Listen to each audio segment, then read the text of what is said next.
We have a very exciting guest today, Magnus Fridh, who is the co-founder of Mindfulness app. Maybe you've seen the advertising during autumn here in Stockholm in the subways. So we're going to talk about mindfulness, and I thought we're going to make it a bit more specific because it's such a broad topic, mindfulness. So we're going to talk about mindfulness and how we can utilize it in our digital times, especially with everybody being on the smartphones all the time, being in front of a computer 10 hours a day oftentimes. I really think it's a relevant and very interesting topic to talk about today.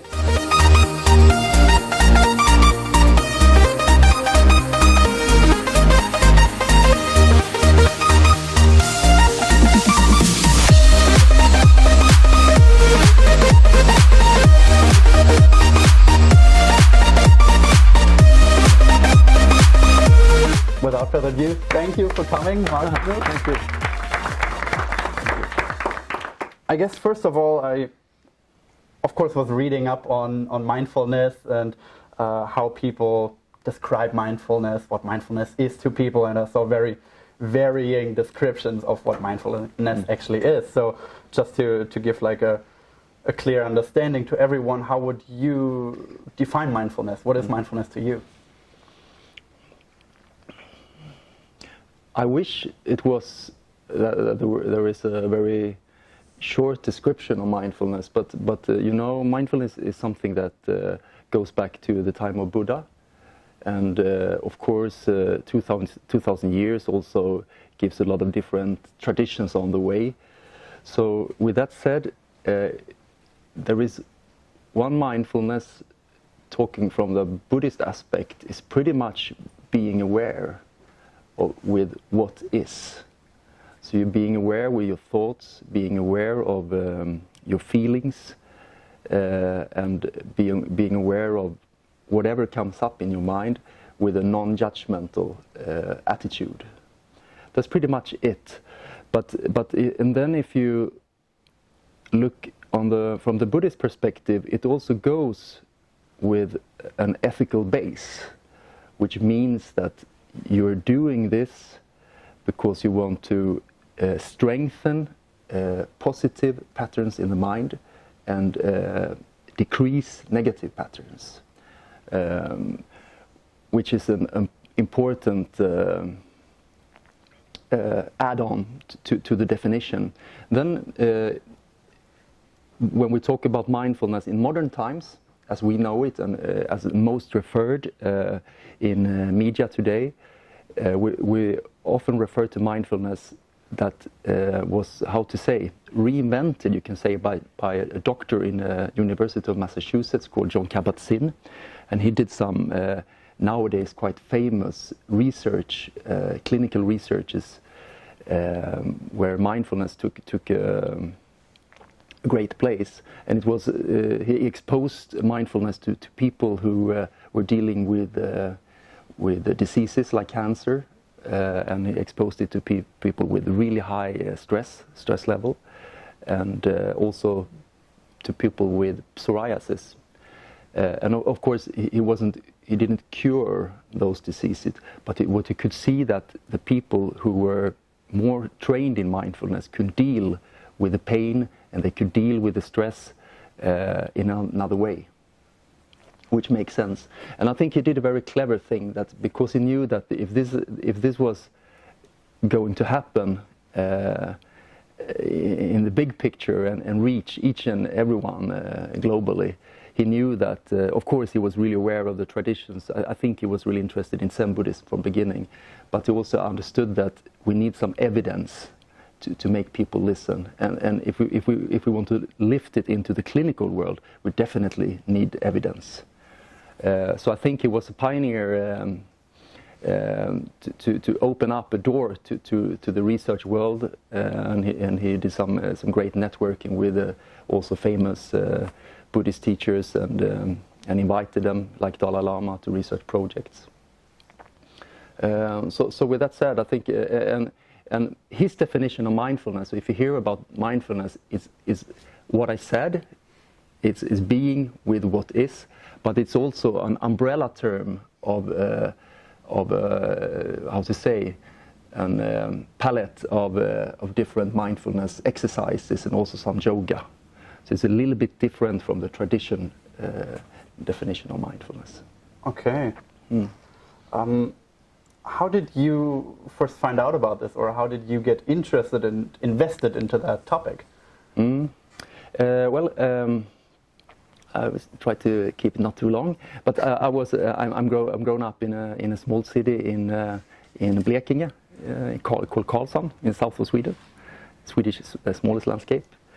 And I was around 15, 16 years old, and I was really stressed. I was always stressed, and I had a lot of anxiety. I couldn't sit still. I always had problems in the classroom to be quiet, and you can see in front of you who I were. But my mother, she was sponsoring a child from Tibet through SOS Barnbyar. And she got really, how to say, affected by the Tibetan destiny.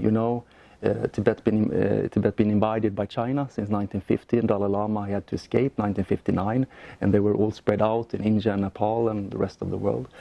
And it's still the same situation, actually. So he came to a school in the northwest India, and he lost his mother and sister, and his father had to go away to do some work. I don't know, actually. So he was one of many kids at that time who was in a bad need of sponsorship to stay in school. So she started a very intense mail conversation with him, letter conversation, and she also invited him to our home when I was 18 years old, I think, something like that.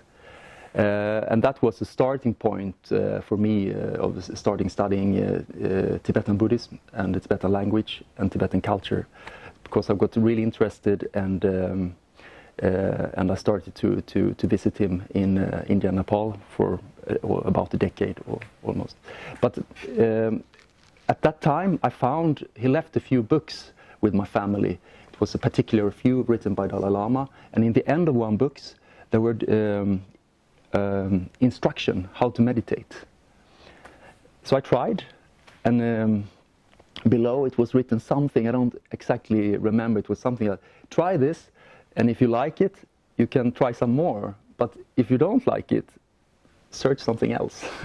And I thought that was really very in a nice way, and for me it's a very, how to say, a very open-minded way that you always meet in the Buddhist community, that you try it, you experience, see if you like it or not, otherwise bye-bye and good luck, search something else. And I tried it, and actually it was the first time in my life where I felt like some kind of stillness and some kind of peace of mind, and I felt the great experience was that I felt that all this anxiety and all this restlessness and all this stress, it wasn't me. It was just fluctuating in my mind, and it was moving all the time. So if I just sat with it and being aware, being mindful of it, it changed. But it was something that didn't change, something deeper within, beyond the layers. But I can just describe it as stillness. No worries, just come in. So I was really, for me it was such a relief. I felt like this is really open up a new world, and I felt really free at that moment. And I felt like the first time when I went up from where I was sitting, like I felt a very special calmness in my body and in my mind.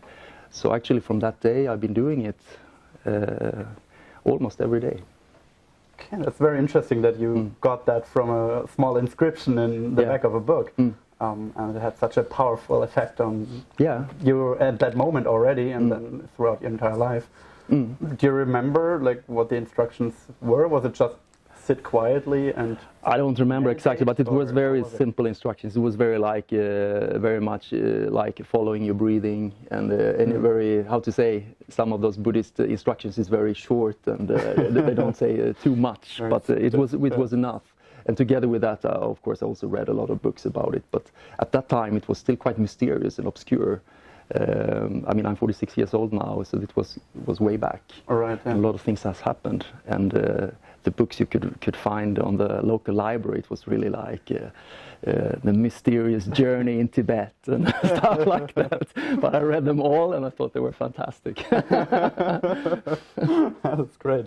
You already mentioned that it had almost instant positive effects on you back then. It calmed you down and removed some anxiety from you. I'm sure that took a longer period, or it was an ongoing process, but what are some other benefits that you encountered over the years, and also people that you worked with since? Yeah, there are. I mean, the experience of stillness and an experience of this, more experience of the, I would say, innermost awareness of the mind, I think is the clearest insight. But then more recent years, I think, it's been more emphasized that it's a decrease of stress. It's you sleep better, and you increase your focus, and yeah, there are so many. You will have better relationships. I think it wasn't that clear written at that time. It was more some other focus, because also society was different, I think. Right. Yeah. Yeah. I mean, the stress. No doubt, the stress really increased the last decade. So I think there's more focus. How can we solve this? And mindfulness is one very good solution for it. A tool. Talking about stress, what would you say are the most relevant stress factors that we have nowadays? Oh, that's difficult to say. What really challenges your mindfulness? I think to say things like is the technical devices, I think is too easy explanations. But of course, it's our behavior, but it also takes down the discussion on the individual level, how you can deal with it. And obviously, talking about myself, I feel it's better for me to stay away, especially before sleeping and early in the mornings, because it keeps me clearer and more calm. And I don't start those inner dialogues, which is not beneficial at all, especially not evenings and nighttime. But I think also it has to do with also how to say that we're more isolated nowadays. We are how to say divided from Christianity. And we are at one point, I think there is how to say, this scale showing that when we were divided from religion, in some countries the bonds, the family bonds, got stronger at the same time. But in countries like Sweden and a few other places, it didn't, because we were more heading for careers and stuff like that, and got more and more separated, how to say. And of course there is a strong stress factor living with that. And you can run for a long time, you can maybe run even longer than you think, but sooner or later you will feel that it's you will miss something, I think. You don't know what you're running for. So you've experienced the time before the technological boom and before computers and smartphones were such a big thing as it is now, so dominant in our daily lives. And that was already the time when you were aware of mindfulness and practiced it actively. How would you say changed the environment, and how did the mindfulness maybe also of the people around you change through that development that we went through in our society towards more digitalization and technology?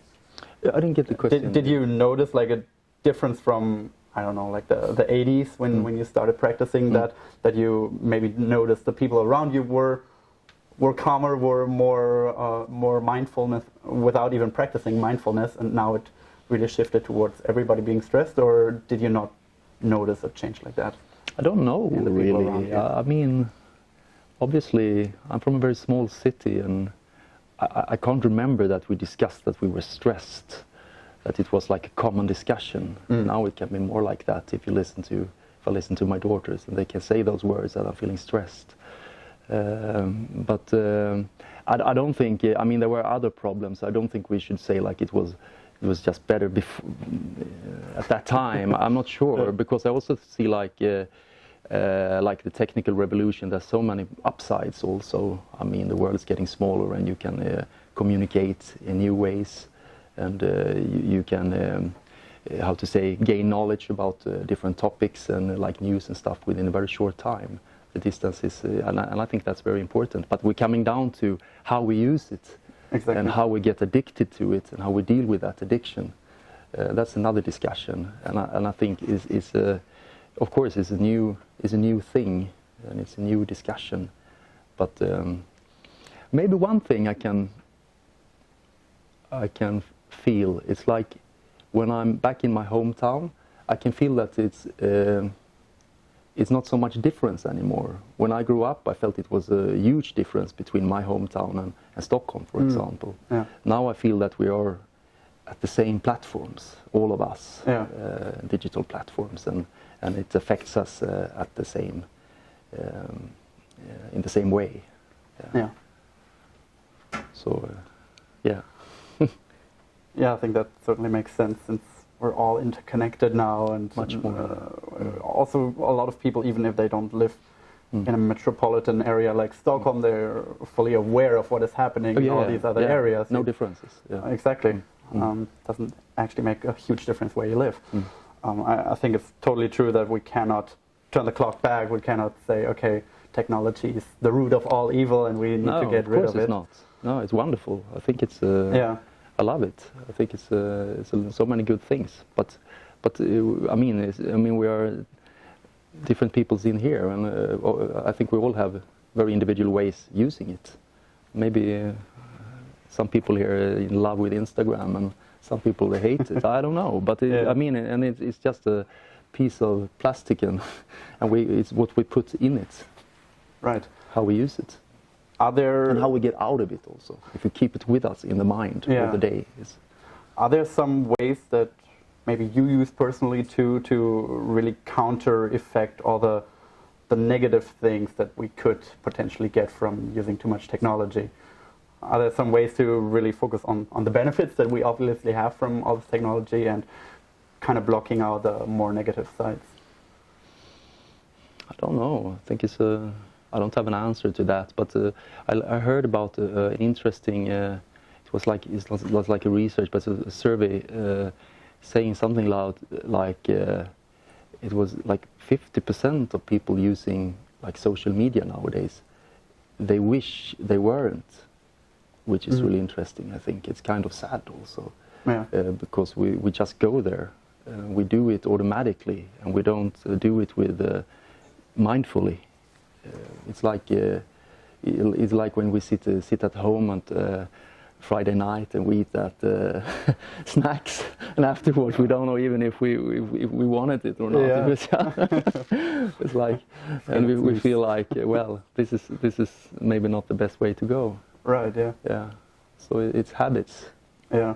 Yeah, it really is. Yesterday I took the subway back, and my smartphone had died, no battery left, and still, like, on the escalator down, I immediately pulled out my smartphone without even thinking about it. No, I do the same. And then I had a black screen. I was like, wait a minute, what am I doing here? Because I knew the phone is dead, but still I couldn't help it. But it's a wonderful, maybe you already know that, but it's a wonderful thing actually, just to explore a little bit, and like playful, in a playful way, like switch off the phone, and like just read the book, or just sit doing nothing. Yeah, is really amazing. I love it. I mean, it's the first step towards meditation, and for some people it's really hard.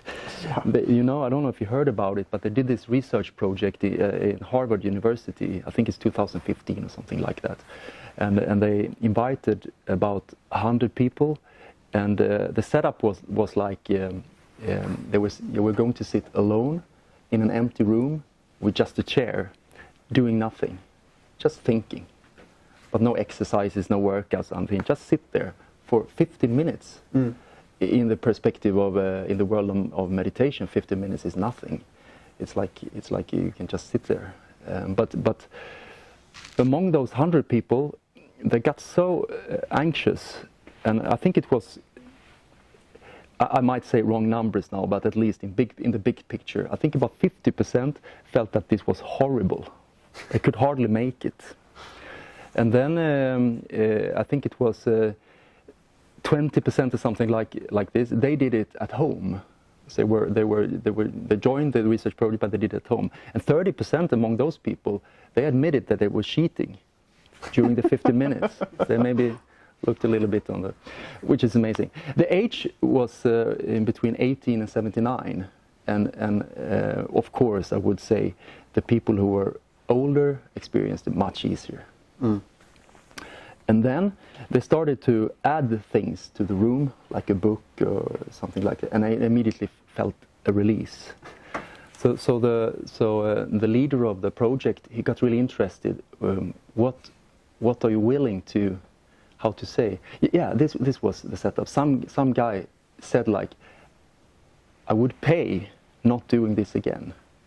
And then he got an idea that what are they ready to pay for stimuli?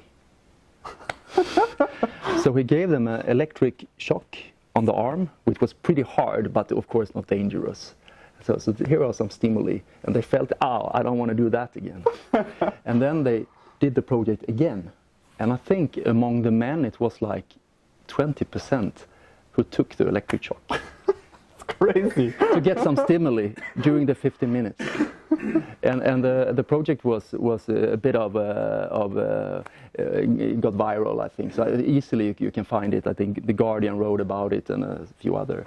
So we're ready to take pain to not being alone with ourselves. And I mean, it's pretty much a sign of the times, I would say. Yeah. And I know close people that I'm sure that won't make it 50 minutes. But again, in the world of meditation, it's so easy. Yeah. It's just sit there, sit through pain, sit through all the thoughts, sit through bad feelings, good feelings. Stay. It will make you strong and create integrity. Yeah. I remember when I started with meditation a couple of years ago, I set myself the goal of 20 minutes per day. And I think it took me like 3 weeks until I actually completed the 20 minutes. I could not make it. And I really struggled. Like I was sitting there, and it was not like physical pain because I sat weirdly or something. It was impossible to do the 20 minutes. But I mean, 3 weeks, 20 minutes, 3 weeks is amazing. I think. I mean, you did some hard work. I mean, I felt very bad about myself. No, why? You shouldn't. You absolutely shouldn't. I think meditating is like learning an instrument or anything. I mean, it's a practice. You have to practice and practice. Yeah. So I think that's also some how to say misunderstanding of meditation, that you think like, oh well, I tried it 2 times, it didn't work. Yeah. Okay. You say, I play piano, it didn't sound nice. I tried it 2 times. I mean, it's practice. Practice. You have to get acquainted to the mind. Yeah. And the first thing the mind will do is that it will totally create chaos for you, because the first time you look into the mind, and of course you will, for the first time, maybe don't go with the thoughts all the time. You will stay and just look at the thoughts. And of course you will feel like, wow, there's so many thoughts, so much feelings. It's like a waterfall. Right. But it takes some time for you to jump up to the shore and just look at it. Of course it takes time. I'm just curious, do you know what the reason is that we're so uncomfortable with our own thoughts? Because certainly that's not only with the digital age, there was like that, I assume, always. Why are human beings so uncomfortable knowing themselves? I don't know. Is it default mode network? Is it like what we call the wandering mind or discursive thoughts? Like this is happening when we're not aware, how to say. It's not the working thoughts. It's not like when it's not happening when we structure something, if we prepare work or if we are really there. It's like when we just let the mind goes here and there, and if we just close our eyes now and watch the mind, it will do that. Yeah. And it tends to go in quite negative ways sometimes. So I think it's for us it's a bit sometimes a bit frightened, because we take the thoughts as true, and that's a big misconception. It's just thoughts. And if you stay, they will change. It's very simple. And they will come back, but in a little bit new appearance. And then they will go away again. So it comes and goes. Yeah. And I think for if you have a lot of things you struggle with, of course you will find it a little harder.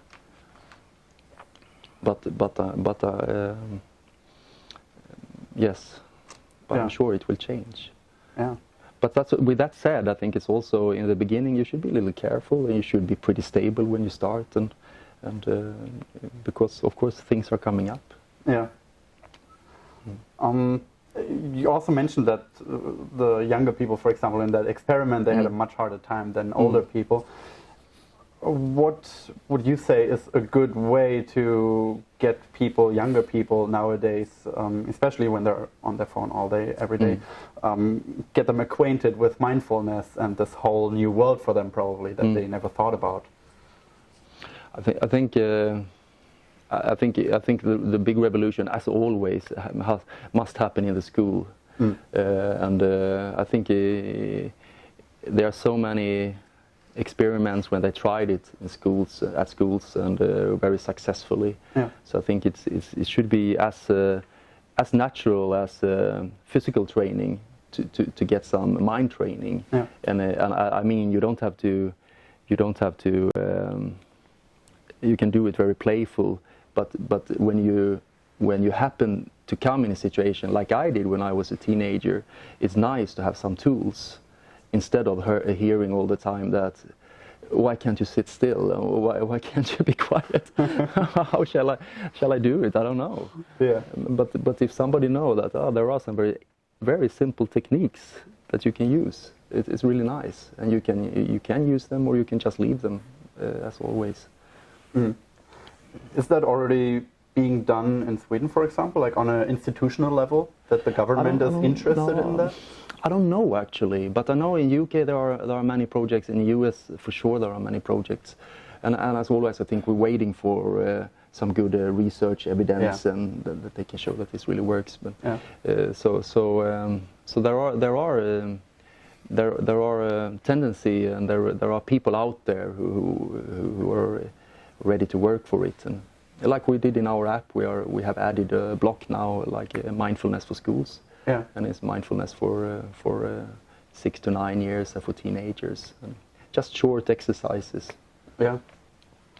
I mean, it seems like the schools are aware of the problem. Since I have a friend, he's a teacher, for example, he tells me the students are not allowed to use their phones during the school day. They have to lock it away or something, which I guess is a good first step to at least get them focused on what is actually happening in schools, that they're there to learn. It seems to be very different in different schools. Yeah. There's no set rules. But that's of course that's not good if you have your phone on your desk. Right. I mean, it's super like distracting. Having a candy and exactly. It's like the marshmallow test. Oh yeah. You know about that? Walter Mischel, for those who are not aware, he practiced putting a marshmallow in front of kids and said, okay, you can either eat the marshmallow now, or you have to wait for 15 minutes and you get a second marshmallow.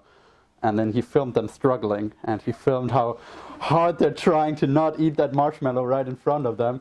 And this was in the 60s, and the interesting part came afterwards. He did a long-term study with these people, and he found out that the people who actually had the willpower to restrain themselves from eating the marshmallow right away, they were much more successful in their entire career, in their entire life. They had better relationships, they were healthier because they were better at exercising. So they just had stronger willpower, and it had a ripple effect throughout their entire lives. Wow. I would eat it directly. Yeah, I would have been the kid too, like, right away. Yeah, absolutely. Then should I have started dealing to get the second one? No, not. At that time, definitely. But yeah, I certainly agree it would be great to actually have somebody teach that to children, because I think many teachers are also not aware of mindfulness and what it can do for the students. As you said, they're just there to tell the students to sit still, but they don't ever teach them how to do it. No. I certainly didn't have anyone teaching me that. No, of course not. I mean, if you have a good physical training teacher, of course there are some relaxation training in the end and stuff like that, and of course that's good. But there's much more to do, I think. Yeah. Yoga is also good. Sometimes yoga is easier to connect with when you're young because you use the body to reach the same level of meditation, so to speak. Yeah, that's true. From schools where it's easy to lock away the phones and say, okay, you're gonna get it back at the end of the day, it's a bit harder, I think, in companies where almost everyone nowadays is sitting in front of a computer many hours per day, and it's very, very difficult, I think, to stay mindful throughout these periods that you're sitting in front of a computer. Is there anything companies are already doing, or something they should be doing maybe that they're not implementing yet? There are. It is almost the same as schools, but they are ahead, and there are many companies nowadays that implement it as a in the curriculum, and they also offer like rooms dedicated for meditation. And in Google, a long time ago, Google they invented the program called Search Inside Yourself. And it was invented by an engineer on Google and neuro scientist from Stanford University, and some guy specialist on emotional intelligence. And it was like they offered this intern course in mindfulness, and it was so popular. So now I think it's more or less mandatory on Google.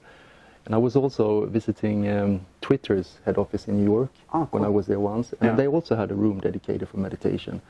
And where I sit now at Northern House on Birger Jarlsgatan, there is also a meditation room, and at least there is a space. And of course, we are working there, so we offer 15 minutes mindfulness every Wednesday, and a lot of people is showing up. So that's the first step, but I think. It's very important, I think, to have people inside the companies that are practitioners. So they have to show the way somehow. Otherwise, I think it will be just another Skype room or something like that. Right. So that's and also like Google are doing now. Also, they are educating mindfulness teachers within the companies. Okay. So that's also, of course, an important place to start. Yeah. But I agree with you. I also think it's hard, and I try to take breaks, and I try to do a couple of meditations a day, not very long always, because I always have a hectic schedule. So other ways to maybe do it while you're working, like to at least be aware of your surroundings, practice being aware of what you're actually doing sitting in front of the screen, or do you personally have to take yourself out of the whole scenery and go to a different room and sit? No, I can do it there. I think it's quite nice to not always isolate yourself when meditating, because the world is not silent. So I think it's good. But in the beginning, of course, it's harder to do it in front of the screen. But I mean, you can use your headphones, and if you want to listen to guided meditation, it's always helpful.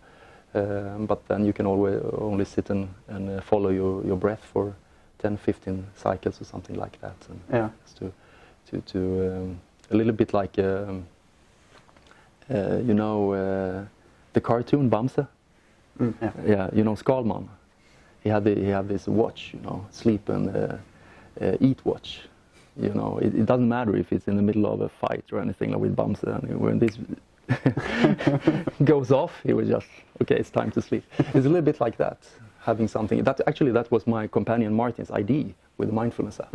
Like you get this gong, it's time to be aware, it's time to be mindful. So it's just a reminder, and we need to be reminded. I think that's the most common thing I hear when I teach yoga and meditation classes is people saying that it's so hard when I come back home, I don't do it anymore. So we need those encouragement and reminders and. That helps us to set up a motivation. Yeah. So the best way to implement it in a hectic schedule is really to schedule it in.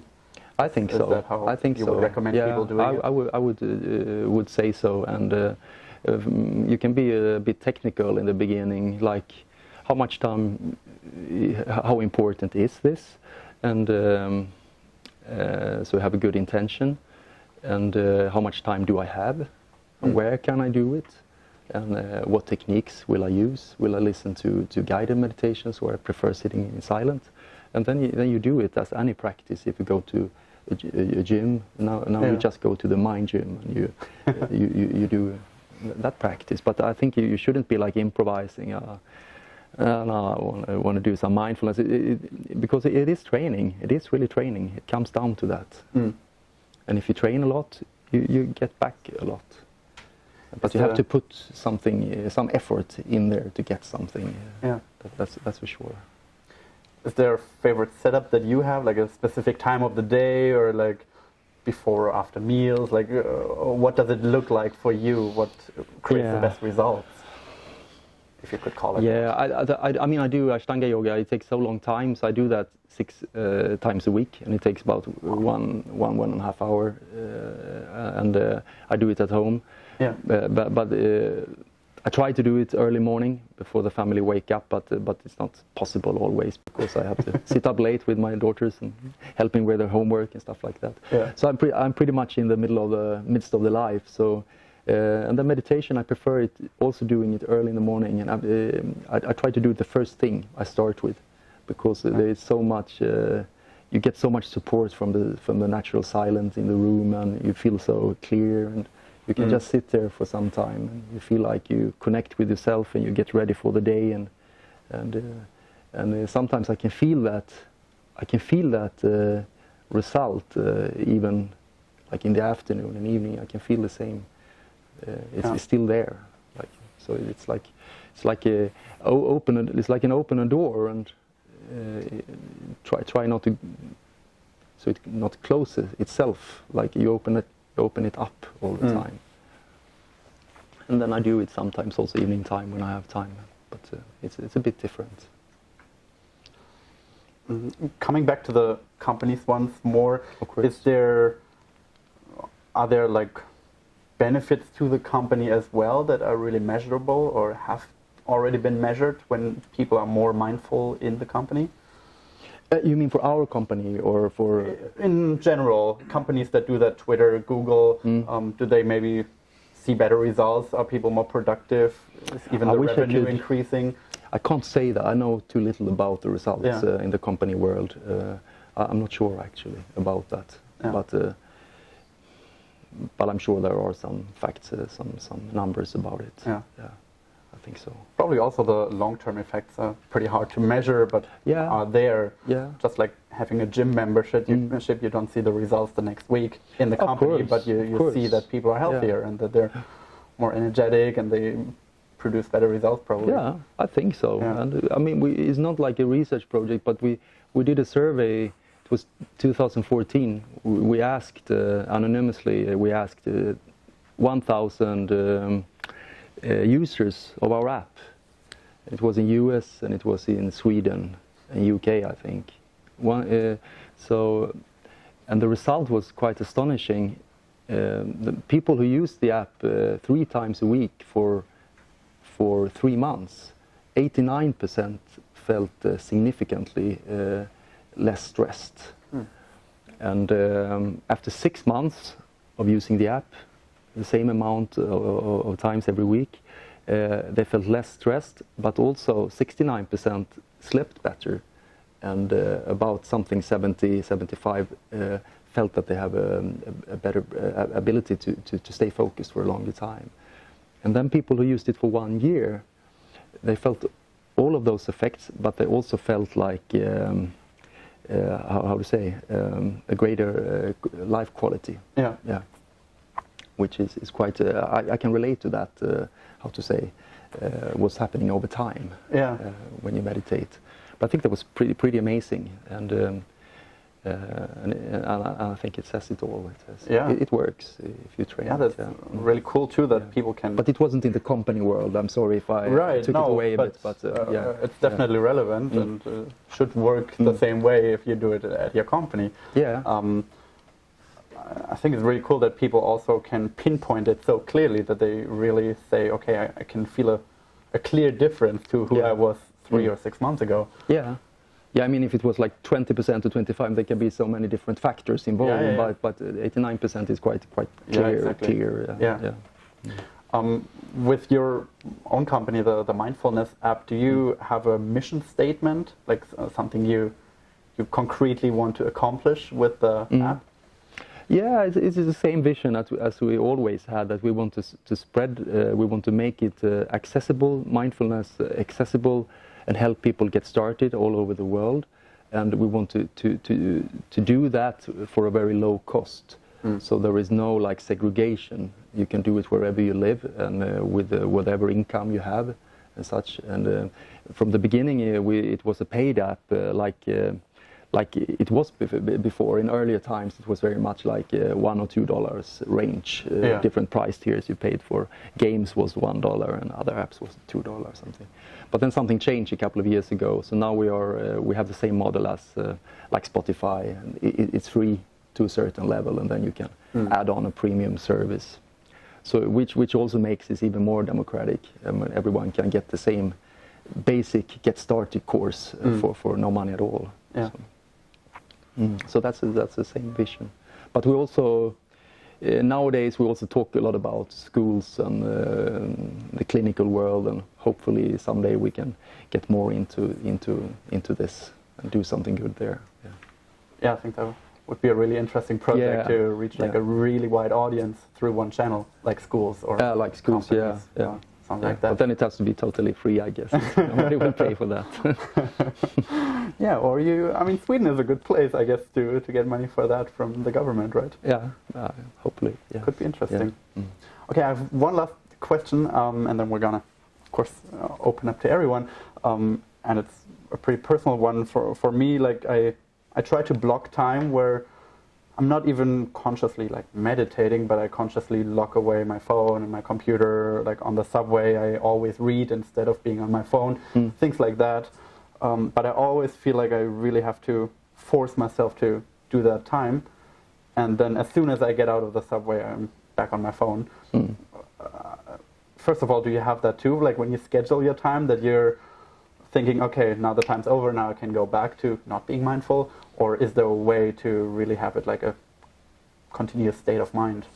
I try to have it as a continuous state of mind, but I don't success all the time, of course, and sometimes my teenage daughter drives me mad, and it's hard to stay mindful.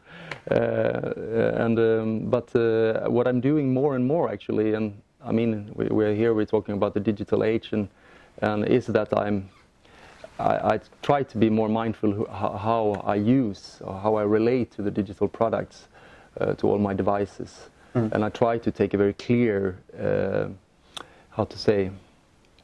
decision when I switch off and stay with that decision. I always leave the phone nowadays down in the kitchen. I never take it into my bedroom. And that's also, it also makes a big change, I would say. Because to wake up with the phone and fall asleep with the phone, it's like you're always there. You never get the pauses. Yeah. So for me, it's wonderful. But with that said, I also been using it in my bed many times. And sometimes you follow a great series or something like that on Netflix, and you just want to keep on looking. So it's really nice as well. So I think that's as we started to be mindful in that relationship and to be grown up and be respectful to yourself, like a self-compassion act to not how to say open up a world that can make you more stressful and more anxious when you don't want it. Yeah. Sometimes you can just go, but that also gives you a freedom that. When you want to be there, you can be there without bad consciousness or anything. They can really spend some good time on the phone and do whatever you want, listen to music or play games. So there's so many nice things. But it's really sad when we come to the point that we say, oh, I'm using it too much. Then we both used it too much, and we also are being hard on ourselves. Yeah. So I think it's being that clear and mindful enough to understand. We're coming back to where we start, that creates positive patterns for us and not negative patterns in our lives. So it works for us. Yeah, I guess it takes a lot of introspection to know about yourself what is harmful and what not, and where to draw the line. Absolutely, and you're never finished. It's like you don't come to the goal maybe, but it's constant work, and it's personal development. And, it's interesting. It's super interesting. Yeah.